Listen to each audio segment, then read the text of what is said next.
Innal hamdalillah nahmaduhu wa nasta'inuhu wa nastaghfiruh wa na'udzu billahi min shururi anfusina wa min sayyiati a'malina. May yahdihillahu fala mudilla lahu wa may yudlil fala hadiya lahu. Asyhadu an la ilaha illallah wahdahu la syarika lah wa asyhadu anna Muhammadan abduhu wa rasuluh. Allahumma salli wa sallim ala nabiyyina Muhammad wa ala alihi wa sahbihi ajma'in. Kita bersyukur kepada Allah Subhanahu wa taala atas nikmat-nikmat yang Allah berikan kepada kita, dan kita berselawat kepada Nabi Muhammad sallallahu alaihi wasallam yang mana beliau dijadikan oleh Allah Subhanahu wa taala sebagai contoh teladan terbaik bagi kita dalam menjalani kehidupan di dunia ini. Kita akan bahas tentang hikmah di balik musibah. Secara umum, kita harus mengetahui semenjak kita dilahirkan oleh Allah ke atas dunia ini sampai nanti kita wafat, itu kita tidak akan pernah terlepas dengan yang namanya musibah atau ujian. Dan Allah sendiri mengatakan dalam surat Al-Mulk, Allazi khalaqal mauta wal hayata liyabluwakum ayyukum ahsanu amal. Allah lah yang menciptakan kematian, Allah lah yang menciptakan kehidupan, liyabluwakum ayyukum ahsanu amala, untuk menguji kalian semua, siapa di antara kalian yang paling bagus amalannya. Sebagian ulama mengatakan siapa yang paling ikhlas amalannya dalam menjalani kehidupan di dunia ini. Jadi kehidupan dunia ini ujian, kematian pun ujian. Sehingga ketika seseorang hidup di dunia ini, dia siap dengan ujian-ujian yang diberikan oleh Allah Subhanahu wa taala. Mau tidak mau, dia akan selalu berinteraksi dengan yang namanya ujian.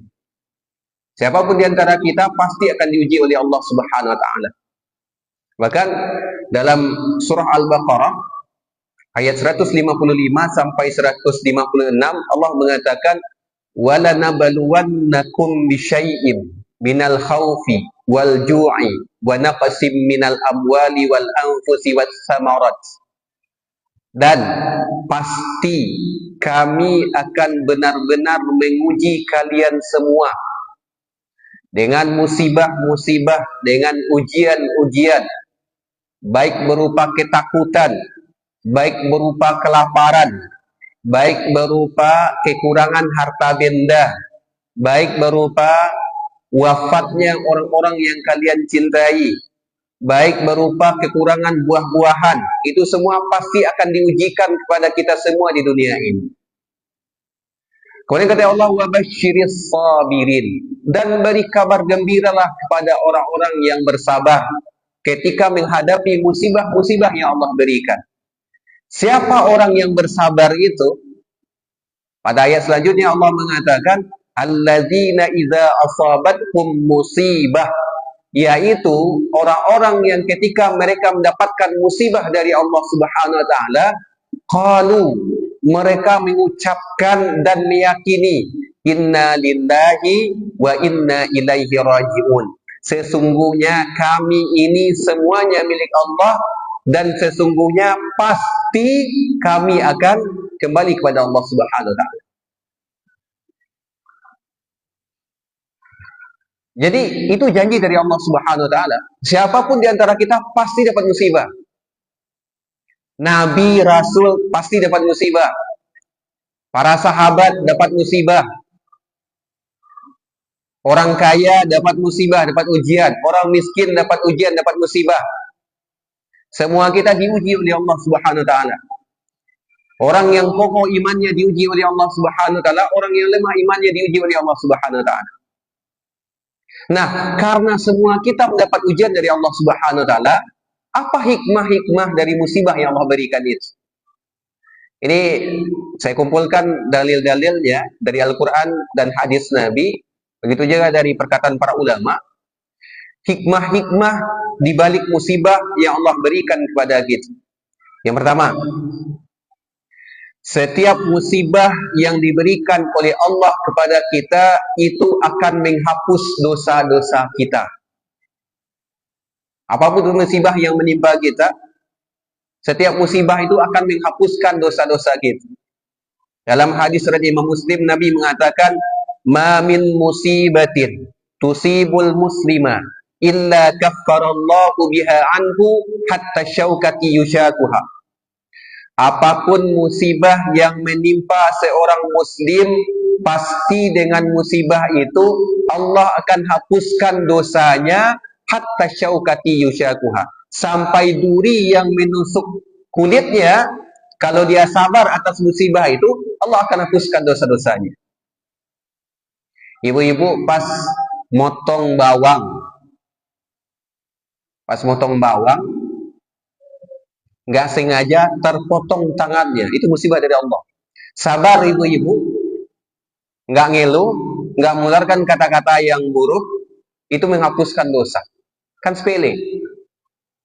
Ibu-ibu ngupas bawang atau motong bawang, merah matanya karena memotong atau mengupas bawang itu, agak pedih matanya, itu musibah dari Allah. Sabar ibu-ibu menghadapinya, menghapuskan dosa. Kata para ulama, kalau duri yang menusuk kita saja menghapuskan dosa, apalagi musibah yang lebih besar daripada itu. Sehingga muncul kaidah, makin besar musibah yang menimpa seorang muslim, makin banyak dosa yang dihapuskan. Makin sakit, makin pedih musibah yang menimpa kita, makin banyak dosa-dosa kita digugurkan dengan musibah tersebut. Dengan syarat kita sabar atas musibah yang Allah berikan tersebut. Dalam riwayat lain, Nabi mengatakan, "Ma yusibul muslima min nasabin, wala wasabin, wala hammin, wala uznin, wala azan, wala ghammin, hatta syaukati yushakuha, illa kaffarallahu biha min khataya." Apapun yang menimpa orang muslim, keletihan, kegundah gulanaan, kesedihan, kegalauan, kemudian apapun yang tidak mengenakkan yang muncul pada dirinya, itu akan menghapuskan dosa-dosanya hatta syaukati yushakuha, sampai duri yang menusuk kulitnya. Jadi ada ibu-ibu, kadang kita ini, enggak cuma ibu-ibu, kadang laki-laki pun ada kadang galaunya. Kadang ada sedihnya. Kadang ada rasa khawatir-khawatir. Semua itu musibah dari Allah Subhanahu wa taala. Kalau kita sabar, akan menghapuskan dosa-dosa kita. Kesedihan yang datang, kecemasan yang datang. Orang-orang sekarang mungkin di Kota Padang ini yang tinggal di bantaran sungai, setiap kali udah turun hujan mereka cemas. Ada kekhawatiran kalau seandainya nanti debit airnya besar, menghanyutkan rumah saya, menimpa saya gimana? Itu musibah dari Allah Subhanahu wa taala. Dan itu kalau kita sikapi dengan sabar akan menghapuskan dosa-dosa kita. Dalam hadis lain Nabi mengatakan, "Ma yazalul bala'u bil mu'mini wal mu'minati fi nafsihi wa waladihi wa malihi hatta yulqallaha wa ma 'alaihi khatiyah." Senantiasalah, bahasa Nabi itu ma yazal, senantiasalah. Artinya ini akan selalu ada. Ma yazalul bala'u bil mu'mini wal mu'minat. Orang mukmin yang laki-laki, orang mukmin yang perempuan senantiasa akan diuji oleh Allah Subhanahu wa taala, akan diberi bala oleh Allah Subhanahu wa taala. Bisa jadi fi nafsihi, pada dirinya. Diuji dia pada dirinya. Wa waladihi, atau dia diuji dengan anaknya. Anak kita sakit, anak kita demam, anak kita mendapat penyakit-penyakit yang kita pun pusing memikirkannya, kita pun sedih memikirkannya. Wa malihi, atau yang diuji oleh Allah dari hartanya, berkurang harta kita, hilang harta kita. Hatta yalqallaha wa ma 'alaihi khati'ah. Ujian itu senantiasa menimpa orang mukmin, baik laki-laki maupun perempuan, sampai nanti ketika dia bertemu kepada Allah Subhanahu wa taala, dia berjumpa dengan Allah Subhanahu wa taala, wa ma 'alaihi khati'ah, dia tidak memiliki dosa. Kenapa dia tidak memiliki dosa? Karena setiap kali Allah uji dirinya, atau Allah uji anaknya, atau Allah uji dari segi hartanya, dia bersabar, maka dengan kesabaran-kesabaran itu Allah hapuskan dosa-dosanya, dan ketika dia bertemu dengan Allah Subhanahu wa taala, dia tidak memiliki dosa lagi. Makanya bahasa Nabi, ma yazalul bala, senantiasa ujian itu akan menimpa orang mukmin. Makanya kita katakan, kalau ingin seseorang hidup di dunia ini tidak pernah tertimpa musibah, maka itu sesuatu yang mustahil untuk dia dapatkan. Karena siapapun di antara kita pasti akan mendapatkan ujian dari Allah Subhanahu wa taala. Itu yang pertama ya. Hikmah di balik datangnya musibah. Musibah itu diberikan oleh Allah Subhanahu wa taala untuk menghapuskan dosa-dosa kita. Yang kedua, hikmah di balik datangnya musibah. Musibah diberikan oleh Allah untuk membuat kita tawadhu dan tidak sombong.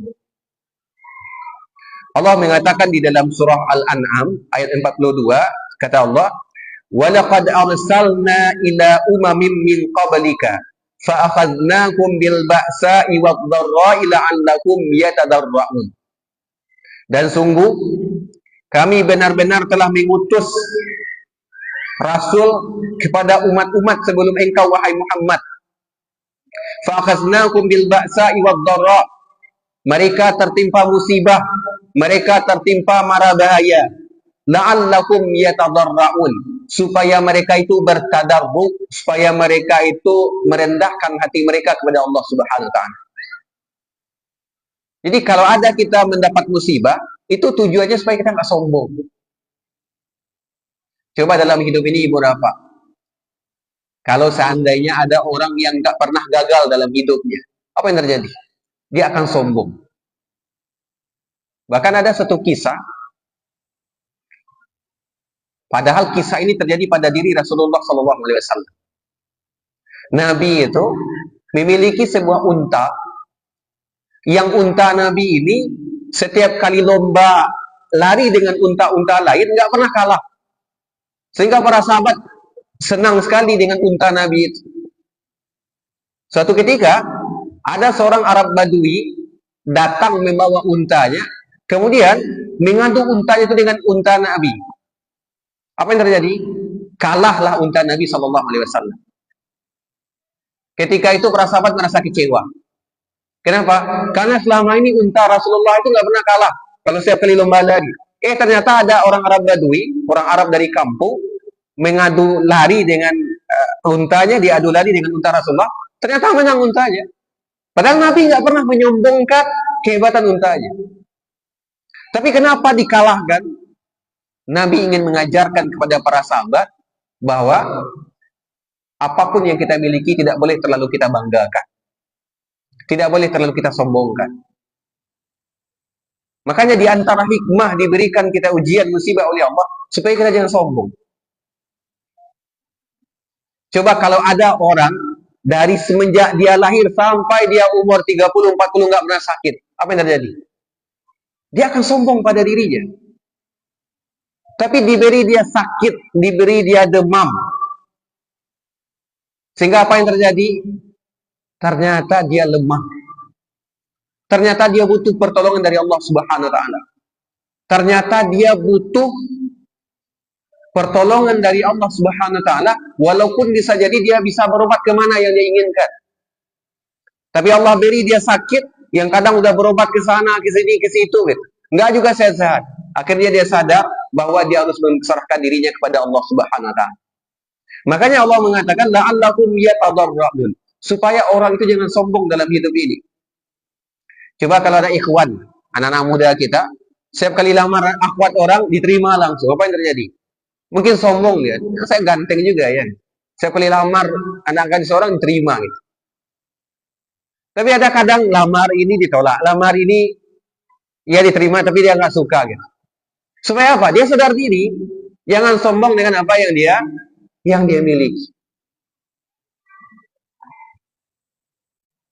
Kalau ada seorang dokter mengobati pasien yang nggak pernah gagal, sehat semua pasien yang berobat sama dia, apa terjadi?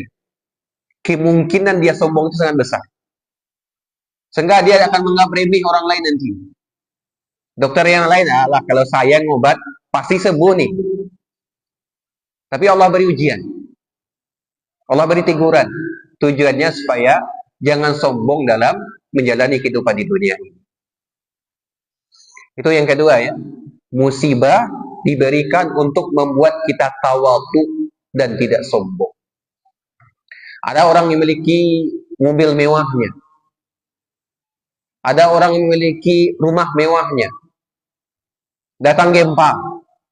Ketika datang gempa itu, retak rumahnya. Tertimpa reruntuhan bangunan mobilnya. Apa yang terjadi? Teguran dari Allah. Jangan sombong dengan mobil mewahnya. Jangan sombong dengan rumah mewahnya. Karena satu kali gempa saja menghancurkan rumahnya. Jadi itu diantaranya hikmah dibalik musibah yang Allah berikan kepada kita.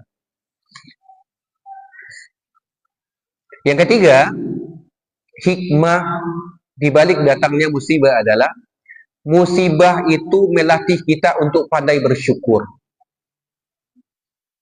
Nabi mengatakan dalam sebuah hadis dari Imam Muslim diantaranya, kata Nabi, unzuru ila man huwa asfala minkum wa la tanzuru ila man huwa fawqakum fa innahu ajdaru alla tazdaru ni'matallahi alaikum.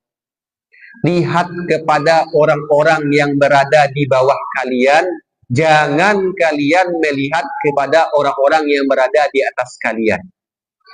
Sehingga kalian tidak menganggap remeh setiap nikmat Allah yang Allah berikan kepada kalian. Di balik musibah yang Allah berikan kepada kita, Allah ingin ajarkan kita tentang konsep syukur.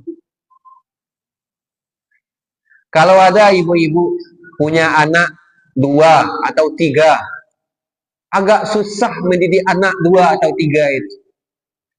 Maka tetap bersyukur kepada Allah. Kenapa tetap bersyukur kepada Allah? Bersyukur punya anak. Ada orang bertahun-tahun menikah nggak punya anak. Syukur.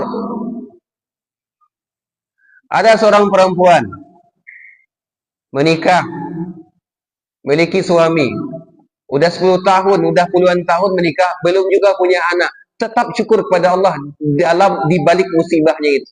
Kenapa? Karena di luar sana ada perempuan yang sudah berumur 30 tahun, 35, 40 tahun, 50 tahun gak memiliki suami.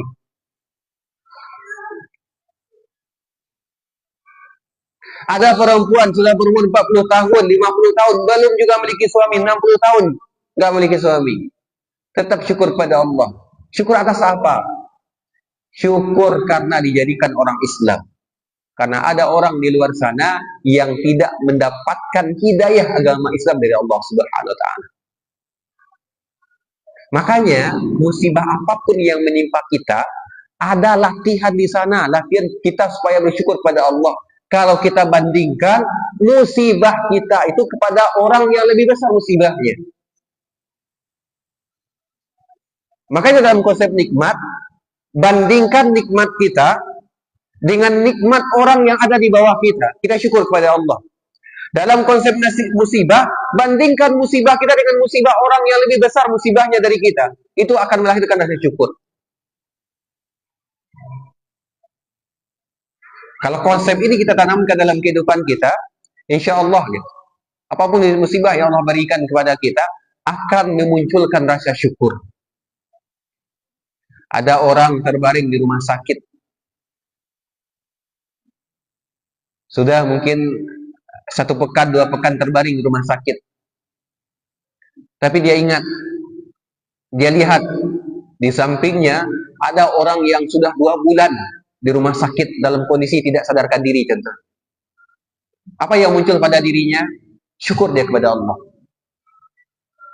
Dia baru 2 pekan di rumah sakit. Orang di sampingnya sudah 2 bulan di rumah sakit. Syukur dia kepada Allah. Kalau seandainya dia memahami hakikat dari musibah yang Allah berikan kepada dia. Makanya kita katakan tadi, dalam perkara musibah ini, lihat kepada orang yang lebih besar musibahnya dari kita, sehingga kita bersyukur kepada Allah. Dalam perkara nikmat, lihat kepada orang yang lebih sedikit nikmatnya daripada kita, sehingga kita bersyukur kepada Allah Subhanahu wa ta'ala. Yang keempat, musibah diberikan oleh Allah Subhanahu wa taala kadang tujuannya supaya menjauhkan kita dari musibah yang lebih besar lagi. Kalau ada kita ibu bapak mendapat musibah, bisa jadi Allah berikan kita musibah supaya kita terhindar dari musibah yang lebih besar. Apa dalilnya? Ibu-ibu buka surah Al-Kahfi ayat 71 sampai 74. Kan ibu-ibu sama bapak ada tuh baca surah Al-Kahfi tiap hari Jumat ya. Ada sunnahnya. Dan saat Imam Asy-Syafi'i juga gitu, dianjurkan baca surah Al-Kahfi. Coba buka surah Al-Kahfi 71-74. Pada ayat 70-69 itu berkaitan dengan pada ayat 70, 69, 68 sampai seterusnya itu berkaitan dengan kisah Nabi Musa yang mendatangi Nabi Khidir untuk berguru kepada Nabi Khidir. Kemudian pada ayat 71-nya, kita fokus ayat 71-nya sampai 74, Allah menggambarkan bagaimana Nabi Musa dan Nabi Khidir. Kata Allah, "Fantalaqa hatta idza raqiba fis safinati kharaqaha." Nabi Musa dan Nabi Khidir melakukan perjalanan, kemudian keduanya naik ke atas sebuah kapal atau ke atas sebuah sampan, kharaqaha. Nabi Khidir melubangi kapal tersebut. Dilubangi oleh Nabi Khidir kapal tersebut. Qala, Nabi Musa bertanya, "Akharaqtaha litughriqa ahlaha laqad ji'ta syai'an imra." Kenapa engkau lubangi kapal ini wahai Khidir? Apakah tujuanmu melubangi kapal ini supaya kita yang berada di atas kapal ini tenggelam? Sungguh engkau sudah melakukan perbuatan yang salah sekali gitu. Apa kata Nabi Khidir? Qala alam aqul, bukankah sudah kukatakan sebelumnya kepadamu, innaka lan tastati'a ma'iya sabra. Engkau enggak akan pernah sanggup bersabar mengikutiku wahai Musa, kata Nabi Khidir. Qala, Nabi Musa mengatakan, la tu'akhidni bima nasitu wa la turhitni min amri usra. Wahai Khidir, aku minta maaf. Jangan engkau cela aku, jangan engkau hukum aku terhadap apa yang aku lupa untuk melakukannya. Kemudian pada ayat yang ke-74-nya, fantalaqa hatta idza laqiya gulaman faqatalah. Nabi Musa dan Nabi Khidir berjalan lagi sampai ketika keduanya itu bertemu dengan seorang anak, faqatalah. Nabi Khidir membunuh anak tersebut. Setelah Nabi Khidir membunuh anak tersebut, apa kata Nabi Musa? Apatalta nafsan zakiyatan bi ghairi nafs? Kenapa engkau bunuh seorang anak yang suci ini, yang bersih ini? Tanpa sebelumnya anak ini nggak pernah membunuh orang lain. Gitu. Coba, apa yang dilakukan oleh Nabi Khidir di sini? Dua kisah ini ya, dua peristiwa ini. Nabi Khidir dan Nabi Musa ketika naik ke atas kapal, Nabi Khidir melubangi kapal ini. Itu yang pertama. Yang kedua, ketika Nabi Musa dan Nabi Khidir bertemu dengan seorang anak, Nabi Khidir membunuh anak tersebut. Dua peristiwa ini musibah melalui Nabi Khidir. Ketika Nabi Khidir melubangi kapal, sehingga kapal itu menjadi berlubang, itu musibah bagi pemilik kapal. Ini ibu-ibu perhatikan, ini analisanya harus tajam. Ketika Nabi Khidir membunuh anak laki-laki itu musibah bagi kedua orang tuanya. Nah, dua musibah ini diberikan oleh Allah kepada pemilik kapal dan kepada dua orang tua dari anak ini untuk mereka terhindar dari musibah lebih besar. Apa musibah lebih besar? Allah gambarkan dalam surah Al-Kahfi ayat 79 sampai 81. Kata Nabi Khidir, kenapa aku melubangi kapal itu? Ammas safinatu fakadat limasakin ya'maluna fil bahri fa'aratu an a'ibaha wa kana wara'ahum malikun ya'khudhu kulla safinatin ghasbah. Tujuan aku melubangi kapal ini, wahai Musa, kata Nabi Khidir, karena kapal ini dimiliki oleh orang miskin. Dan di muara sungai ini ada seorang raja yang kerjaannya merampas semua kapal-kapal yang ditemuinya. Kecuali dia tidak akan merampas kapal-kapal yang cacat atau rusak sedikit. Apa hubungannya?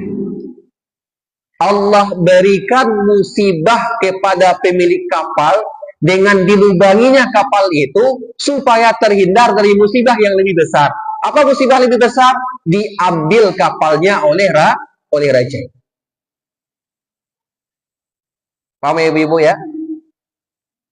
Nabi Khidir sengaja melubangi kapal itu sehingga dengan kapal itu dilubangi, raja yang berada di hulu sungai itu yang di tempat terbiasa orang miskin itu ada, tidak jadi mengambil kapalnya secara keseluruhan.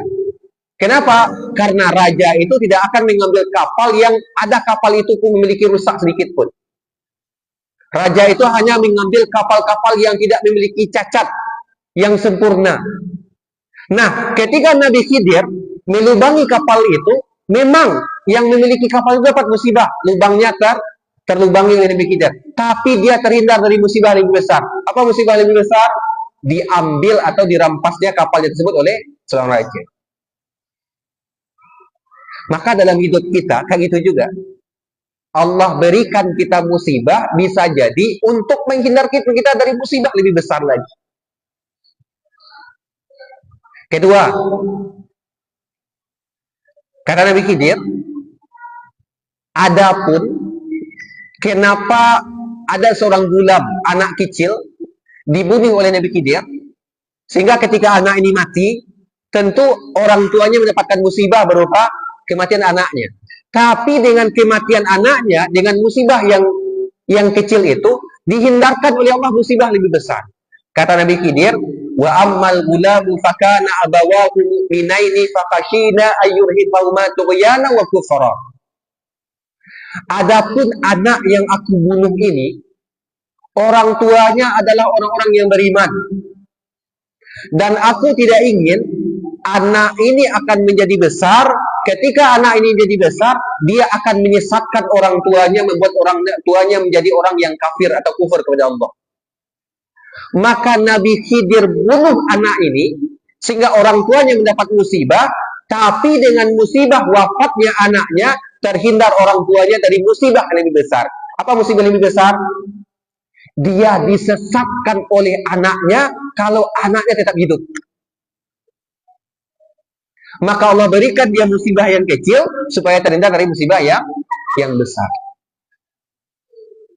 Makanya ibu-ibu, Bapak yang dirahmati oleh Allah Subhanahu wa taala, dalam hidup ini kalau kita mendapat musibah, yang harus kita tanamkan, kita harus berbaik sangka kepada Allah Subhanahu wa taala.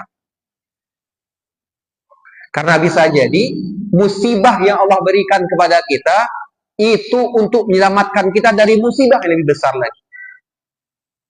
Ada orang, dia pergi pengajian, bawa motor. Habis pengajian, hilang motornya. Akhirnya dia pergi ke rumahnya pakai ojek atau diantar oleh temannya. Kalau dia berbaik sangka kepada Allah, boleh jadi sengaja Allah hilangkan motornya. Kenapa? Untuk menghindarkan dia dari musibah yang lebih besar. Kalau motornya tetap ada, dia bawa motor, ketika dia bawa motor, dia ditabrak oleh orang lain sampai patah-patah badannya, motornya hancur. Maka Allah nggak ingin badannya patah-patah, motornya hancur, Allah hilangkan motornya. Sehingga apa terjadi? Badannya selamat, walaupun motornya hilang. Dengan motornya hilang tersebut. Makanya kita katakan, setiap kali kita mendapat musibah, berhusnuzon kepada Allah, baik sangka kepada Allah. Bisa jadi Allah berikan kita musibah ini untuk menghindarkan kita dari musibah lebih besar. Saya pernah menyampaikan kajian ini di sebuah perusahaan Pertamina di Teluk Kabung gitu. Ada bapak cerita sama saya, Ustaz, apa yang Ustaz sampaikan itu benar. Dulu ketika terjadi gempa Padang, tahun berapa? Gempa Padang gitu. Yang Hotel Ambacang itu yang paling banyak korbannya gitu. Dia cerita, saya Ustadz memiliki teman-teman di Hotel Ambacang itu. Saya ada agenda pertemuan dengan teman-teman saya di Hotel Ambacang. Dari rumah, saya mengendarai motor. Di tengah jalan, qadarullah, motor saya itu bocor bannya. Padahal saya buru-buru menuju Hotel Ambacang itu. Karena motor saya bocor, saya bawalah ban motor saya itu bocor, maka saya bawalah motor saya ini ke tambal ban. Di tambal ban itu saat lama saya menunggu motor saya itu diperbaiki gitu. Akhirnya saya marah-marah, saya jengkel gitu. Kenapa di tengah jalan nih motornya bocor bannya gitu. Selesai dia memperbaiki motornya, nggak lama setelah itu terjadi gempa besar. Sehingga ketika terjadi gempa besar, setelah terjadi gempa besar itu, dia mendapati teman-temannya di Hotel Ambacang itu ada yang meninggal dunia, ada yang kakinya patah-patah. Akhirnya saya bersyukur kepada Allah. Ya Allah, untung ban saya bocor. Kalau nggak bocor, saya sampai di Hotel Ambacang, mungkin saya udah meninggal dunia atau badan saya udah patah-patah Ustaz. Ada orang kayak gitu. Allah berikan dia musibah yang kecil untuk menghindarkan dia dari musibah yang lebih besar. Makanya kita katakan, baik sangka selalu kepada Allah Subhanahu wa taala. Jangan bersangka kepada Allah. Supaya tenang hidup kita. Ada pernah kejadian, orang beli tiket pesawat harganya 3 juta. Ya, sekitar 3 jutaan gitu. Udah beli tiket pesawat untuk naik pesawat. Ketika berangkat dia dari rumahnya menuju bandara, di tengah jalan bocor ban mobilnya. Sehingga susah dia mengkondisikan mobilnya itu supaya cepat diperbaiki. Akhirnya selesai mobilnya diperbaiki, sampai di bandara, pesawatnya sudah terbang. Dia terlambat. Hangus tiketnya, seharga 3 juta itu. Kesal dia. Habis uang 3 juta. Qadarullah dengan izin Allah SWT, ternyata pesawat yang harusnya dia tumpangi, apa terjadi? Kecelakaan dan jatuh. Ujung-ujungnya dia bersyukur kepada Allah. Untung saya telat, tidak sempat naik pesawat. Kalau saya tidak telat naik pesawat, apa yang terjadi? Saya ikut kecelakaan pesawat tersebut. Ada seorang akhwat, dia suka sama seorang ikhwan. Berharap sekali dinikahi oleh ikhwan itu. Ternyata apa yang terjadi? Ikhwan itu menikah dengan laki-laki lain. Kecewa beratlah si akhwat ini, anak gadis ini. Dia memandang ikhwan itu yang bertanggung jawab, bagus agamanya, bagus akhlaknya gitu. Qadarullah, dengan izin Allah Subhanahu wa taala, beberapa bulan setelah itu ketahuan ternyata maaf, si ikhwan itu suka sama sesama jenis. Nah, gimana? Makanya saya katakan, kalau ada di sini yang dengar pengajian ini di Masjid UPI atau yang live streaming di Facebook ini, ada akhwat yang gagal nikah dengan ikhwan, baik sangka kepada Allah. Kita nggak tahu apa yang disembunyikan oleh orang. Kita nggak tahu apa musibah yang lebih besar yang akan menimpa kita. Atau pernah ada juga saya dengar kisah, ada seorang ikhwan melamar seorang akhwat. Suka sekali dia dengan akhwat itu. Gitu. Namun ternyata akhwat itu menolak lamarannya. Akhwat itu memilih menikah dengan laki-laki lain. Nggak lama setelah itu ketahuan akhwat itu, akhwat itu setelah beberapa bulan menikah kena kanker payudara. Akhirnya diangkat satu. Nggak lama setelah itu akhwat itu pindah ke yang satunya, diangkat lain. Nggak lama setelah itu akhwat itu wafat. Akhirnya apa kata ikhwan itu? Untung saya nggak nikah dengan si akhwat itu. Untung saya nggak bisa melamar akhwat itu. Banyak hikmah dalam hidup ini. Makanya kita katakan, apapun musibah yang Allah berikan kepada kita, baik sangkalah kepada Allah.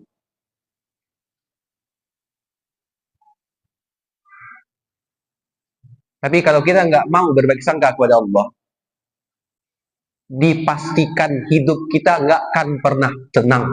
Dipastikan. Kalau ada orang setiap kali dapat musibah gitu,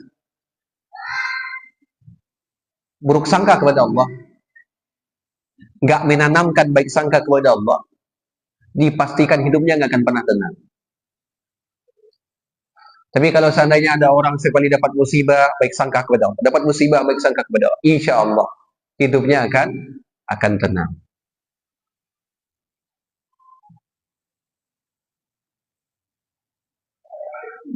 Yang kelima, hikmah di balik musibah adalah musibah itu membuat kita sadar akan kekuasaan Allah Subhanahu wa taala. Jadi Allah beri kita musibah supaya kita sadar Allah itu Maha Kuasa. Contoh, Nabi Zakaria ketika diuji oleh Allah Subhanahu wa taala dalam kondisi beliau sudah tua, istrinya divonis mandul, tapi beliau tetap banyak berdoa kepada Allah supaya dikurniai anak. Maka dengan izin Allah Subhanahu wa taala, hamillah istrinya dan beliau memiliki anak, diberi nama dengan Nabi Yahya. Allah tampakkan kekuasaannya. Dalam kondisi Nabi Zakaria sudah tua, istrinya divonis mandul oleh orang, dengan izin Allah Subhanahu wa taala, perempuan yang divonis mandul itu bisa memiliki anak, dan anaknya malah menjadi nabi. Maka Allah berikan musibah kepada Nabi Zakaria, sudah tua baru punya anak, Allah ingin menampakkan kekuasaannya. Bagaimanapun dokter memvonis mandul, bagaimanapun manusia memvonis mandul, kalau Allah sudah bilang kun, kalau Allah yang berkehendak perempuan itu hamil, maka nggak akan ada satu orang pun yang bisa menghalangi perempuan itu hamil. Allah ingin menampakkan kekuasaannya kepada kita semua. Banjir bandang yang terjadi di Aceh, saya lihat di media sosial tuh, banyak gelondongan-gelondongan kayu yang hanyut karena banjir bandang itu. Tapi ada sebuah pondok pesantren dengan masjid, ada pondok pesantren, ada masjid di depannya, menumpuk gelondongan-gelondongan kayu di depan pondok pesantren dan masjid itu. Sampai kata orang-orang di sana, bahkan reporter dari sebuah stasiun TV mengatakan, kalau seandainya tidak ada pesantren, kalau seandainya tidak ada masjid, maka gelondongan-gelondongan kayu yang banyak itu akan menghancurkan kampung yang berada di balik pesantren dan masjid itu. Coba sekarang masih viral tuh di media sosial. Sampai disoroti, ada pesantren dan masjid. Di depan pesantren itu banyak gelondongan-gelondongan kayu besar, hanyut. Karena ada pesantren dan masjid itu, gelondongan-gelondongan kayu itu tertahan jadinya. Kalau seandainya masjid dan pesantren itu nggak ada, gelondongan-gelondongan kayu itu akan menghancurkan pemukiman penduduk yang berada di belakang pesantren dan masjid itu. Bahkan di belakang pesantren atau masjid itu ada rumah sakit. Kalau seandainya nggak ada pesantren, nggak ada masjid, pemukiman warga akan hancur, rumah sakit pun akan hancur. Tapi dengan izin Allah Subhanahu wa taala, tertahanlah gelondongan kayu itu oleh pesantren dan masjid. Masjidnya nggak rusak, nggak hancur. Pesantrennya nggak rusak, nggak hancur. Di Aceh. Cari aja di internet, ada di YouTube. Allah berikan rakyat Aceh musibah, tapi di balik musibah itu Allah ingin tunjukkan kekuasaannya yang maha kuasa kepada manusia. Tapi kadang menurut akal kita, gimana mungkin pesantren, masjid bisa menghalangi gelondongan-gelondongan kayu yang besar-besar? Tapi dengan kuasa Allah Subhanahu wa taala, Allah bisa berbuat dengan apa yang Allah inginkan. Fa'alun lima yurid. Allah akan mengerjakan apapun yang Allah inginkan. Makanya dalam hidup ini, kalau kita mendapat musibah dari Allah Subhanahu wa taala, bisa saja musibah itu Allah ingin menunjukkan kekuasaannya kepada kita. Kemudian yang keenam, hikmah di balik musibah. Musibah itu membuat kita untuk tidak mencintai dunia secara berlebihan.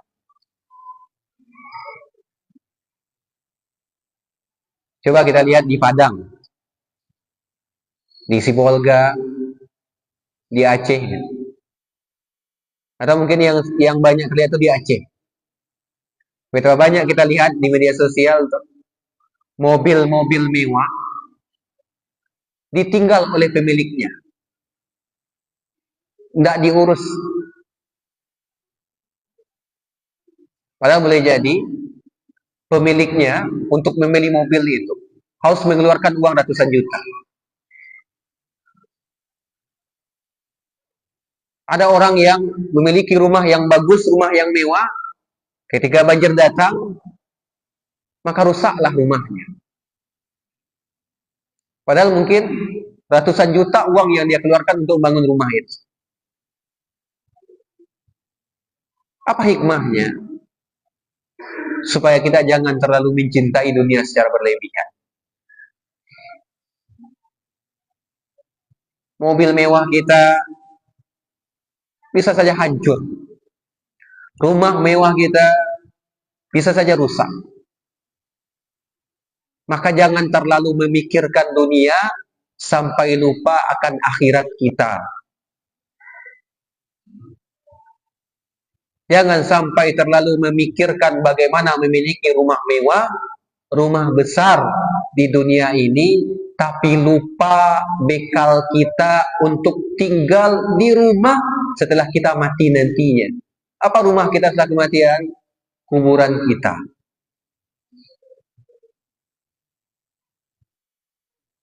Jangan sampai pikiran kita bagaimana memperbesar rumah saja, memperindah rumah saja, mempermewah rumah saja.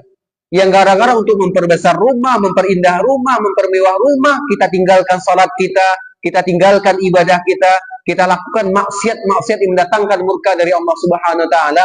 Padahal ketika musibah datang, ketika bencana alam datang, musibah itu bisa menghancurkan rumah mewah kita. Musibah itu bisa merusak rumah mewah kita. Bahkan musibah itu bisa menghilangkan rumah kita dengan tanah-tanahnya.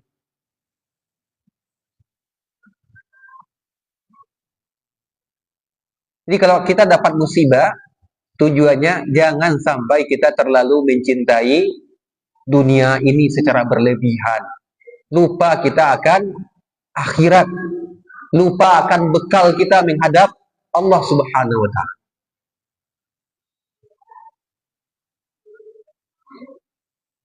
Yang ke-8, hikmah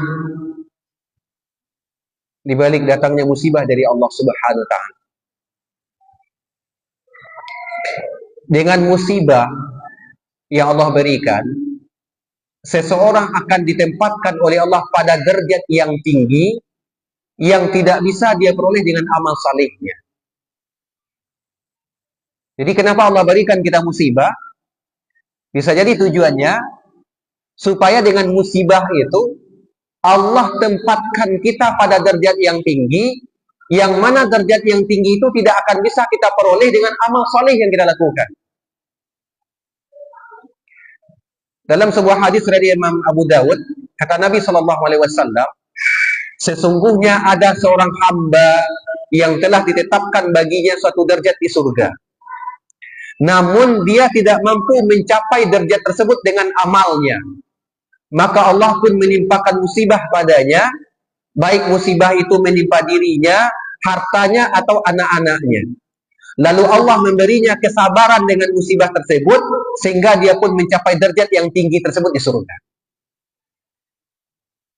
Jadi ada keadaan kita, Allah ingin menempatkan kita di posisi yang tinggi di surga.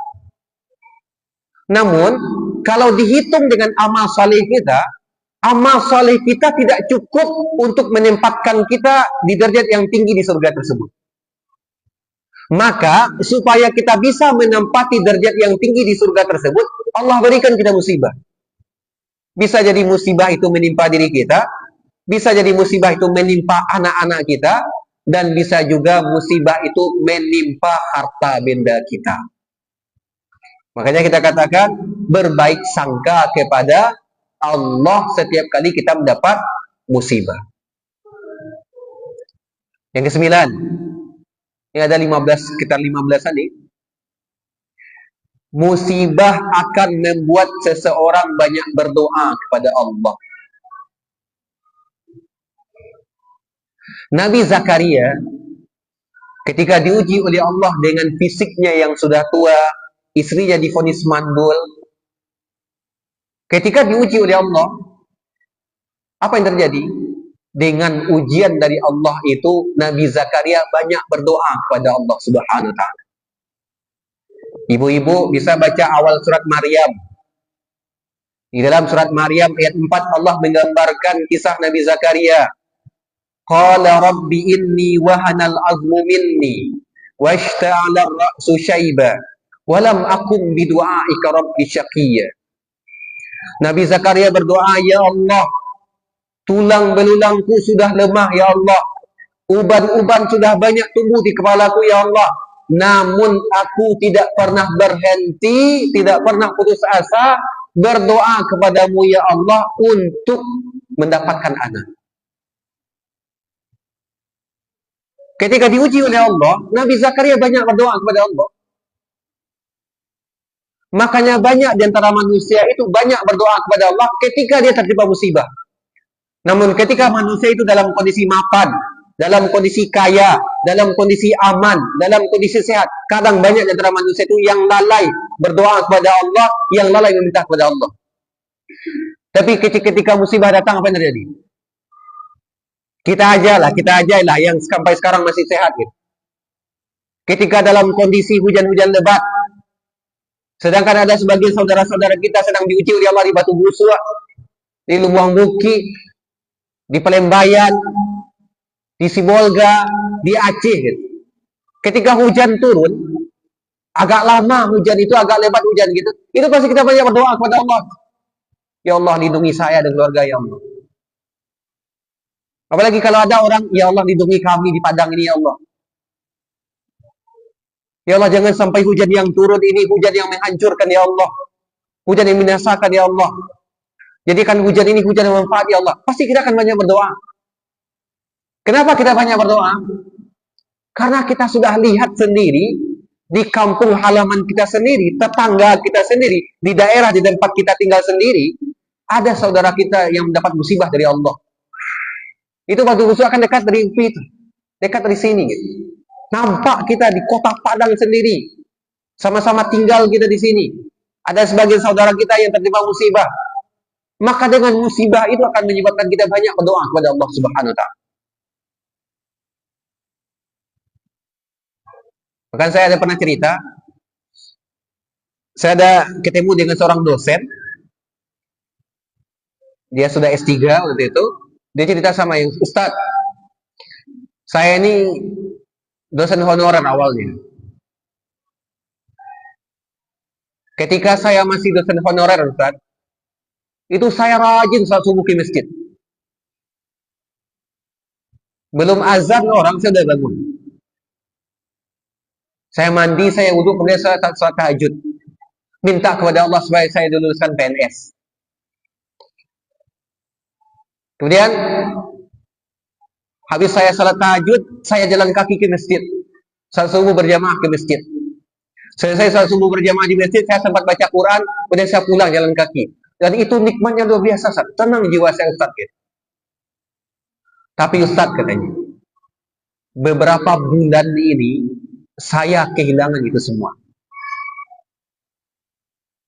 Saya nggak ada lagi salat tahajud. Bahkan bangun subuh saya ketika sudah azan. Dan bahkan salat saya nggak ke masjid, tapi di rumah. Dan setelah saya salat subuh di rumah, saya jarang baca Quran. Saya tanya, apa penyebabnya Pak? Beberapa bulan ini Ustadz, saya lulus P3K. Saya lulus dosen P3K kalau nggak salah. Semenjak saya lulus dosen P3K, Ustaz, saya nggak tahu. Salat subuh saya lebih banyak di rumah.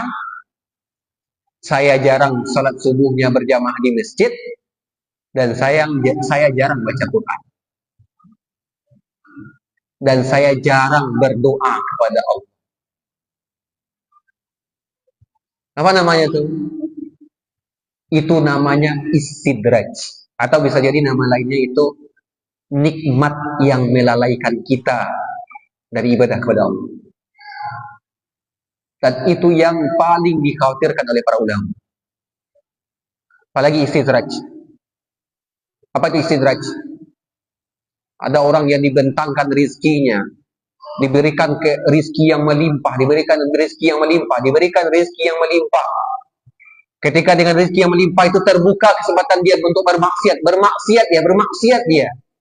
Makin bermaksiat dia makin banyak rizkinya. Makin jauh dia dari Allah Subhanahu wa taala, makin banyak rizkinya. Apa yang terjadi? Istidraj.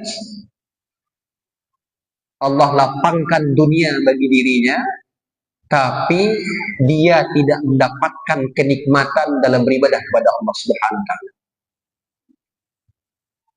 Dan ini paling bahaya dalam hidup kita. Makanya dalam sebuah hadis Nabi mengatakan, bukan kefakiran, bukan kemiskinan yang aku khawatirkan kepada kalian, tapi yang paling aku khawatirkan kepada kalian adalah dibentangkannya dunia kepada kalian dengan seluas-luasnya, sehingga kalian sibuk mengejar dunia itu dan kalian lupa akan akhirat kalian. Kalian sibuk berlomba-lomba mendapatkan dunia itu, kalian lupa akan akhirat kalian. Itu yang paling dikhawatirkan oleh Nabi. Saya pribadi banyak mendapati orang ketika diuji dengan kemiskinan, rajin salat berjamaah, rajin hadir di majlis ilmu, rajin di pengajian, tapi ketika dilapangkan rezekinya, tambah lalai dalam beribadah kepada Allah. Tambah jarang ke majlis ilmu. Tambah jarang ke pengajian. Kenapa sampai kayak gitu? Makanya kita minta kepada Allah Subhanahu wa taala, jangan sampai ketika Allah berikan kita nikmat, nikmat itu melalaikan kita dari beribadah kepada Allah Subhanahu wa taala. Yang ke-10, ini ke-10 saja ya.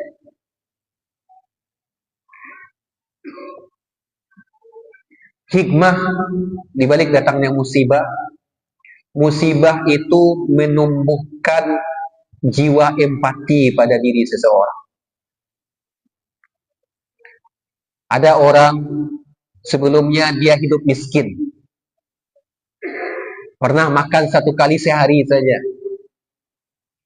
Pernah ngontrak di sebuah kontrakan yang sangat kecil. Bahkan sering meminjam uang kepada orang lain karena susah hidupnya. Dia mendapatkan musibah. Bertahun-tahun dia diuji dengan kemiskinan, dengan kesusahan hidup. Setelah itu, Allah lapangkan rezekinya.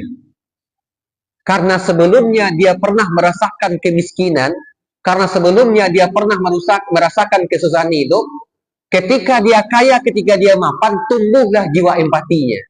Sehingga ketika dia kaya, apa yang dia lakukan? Dia senang membantu orang-orang miskin. Kenapa dia senang membantu orang miskin? Karena dulu dia pernah merasakan hidup miskin. Ketika dia kaya, ketika dia mapan, dia senang meminjamkan uang kepada orang-orang yang susah. Kenapa dia senang meminjamkan uang kepada orang-orang yang susah? Karena dulu ketika dia susah, orang juga sering meminjamkan uang kepada dia. Ketika dulu dia nggak punya motor, kemana-mana harus bonceng dengan temannya, dia merasakan bagaimana sulitnya nggak punya motor. Dia merasakan bagaimana dibonceng-bonceng oleh orang lain. Ketika dia punya motor, tumbuh jiwa empatinya. Setiap kali ada orang untuk boncengan, diboncengkannya. Maka ada saatnya, kadang ada dalam kehidupan ini, Allah berikan kita musibah, supaya musibah itu menumbuhkan jiwa empati pada diri kita. Sebab kalau ada orang yang nggak pernah merasakan rasa susah, nggak pernah merasakan kesusahan hidup, Ketika dia kaya, ketika dia mapan, susah jiwa empati itu muncul dalam dirinya. Tapi Allah uji dia dulu, Allah uji dia dulu, Allah berikan dia musibah dulu. Supaya apa? Ketika dia kaya, ketika dia mapan, dia mempeduli dengan saudaranya yang lain. Nah, maka itulah hikmah dibalik musibah yang Allah berikan kepada kita. Ada orang yang mungkin pernah dulu jatuh ke dalam pergaulan bebas. Taubat dia gitu. Dan tahu dia apa penyebab dia jatuh ke dalam pergaulan bebas gitu. Taubat dia, akhirnya setelah dia bertaubat, dicarinya orang-orang atau berusaha dia berdakwah, merangkul orang supaya nggak terjatuh ke dalam pergaulan bebas yang sama yang pernah dia lakukan sebelumnya. Itu kan tumbuh jiwa empatinya jadinya. Jadi, setiap musibah yang Allah berikan kepada kita, bisa jadi tujuannya supaya menumbuhkan jiwa empati pada diri kita. 10 ini saja yang bisa saya sampaikan, karena waktu yang terbatas. Ini masih ada sekitar 5 lagi ya. 5 lagi hikmah dibalik musibah yang Allah berikan kepada kita. Kalau ada pertanyaan dari ibu-ibu dan akhwat, silakan.